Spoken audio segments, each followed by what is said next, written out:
यानंतर एक ब्रेकिंग बातमी आपण बघणार आहोत। वर्ध्यामधली बातमी आहे। दुसऱ्या दिवशी एनआयए कडून चौकशी सुरू आहे। एका युवतीसह महिलेला चौकशीसाठी ताब्यात घेण्यात आलंय। इशीशी संबंध असल्याचा संशय आहे आणि यावरूनच या धाडी टाकण्यात आलेल्या आहेत। कालच आपण बघतो हैदराबादमध्ये 3 आणि वर्ध्यामध्ये 1 धाड टाकण्यात आली होती। सलग दुसऱ्या दिवशी चौकशी सुरू आहे। काल तब्बल 13 तास चौकशी झालेली होती। एनआयएची टीम ही चौकशी करते आहे।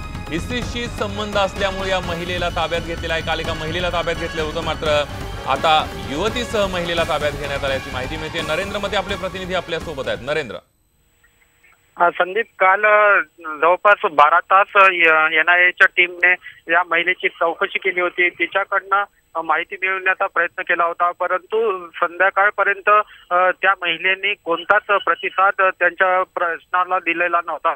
त्यामुळे परत एकदा आज त्या महिलेची चौकशी सुरू केलेली आहे। सकाळी 10:30 वाजतापासून सेवाग्रामच्या पोलीस ठाण्यामध्ये तिला नेऊन तिची पुन्हा चौकशी सुरू केलेली आहे, परंतु ती कोणत्याच प्रकारचा प्रतिसाद देत नसल्याची विश्वसनीय माहिती आपल्याला दिलेली आहे। विशेष म्हणजे ही महिला मसाळा या भागात म्हणजे माहेरी यायची आणि राहायची, या माहितीवरून तिला काल ताब्यात घेतलं होतं। एनआयची टीम ही सकाळपासून पहाटे 4 वाजतापासून तिच्यावर पाळत ठेवून होती आणि जशी ती घरी पोहोचली त्यावेळेस तिला ताब्यात घेऊन चौकशी सुरू केली होती, परंतु तिच्याकडनं अजूनपर्यंत पाहिजे तसा प्रतिसाद चौकशीमध्ये मिळत नसल्याने एनआयची टीमही हतबल झाल्याचे दिसून आले आहेत। अगदी धन्यवाद नरेंद्र, तुम्ही दिलेल्या संपूर्ण माहितीबद्दल।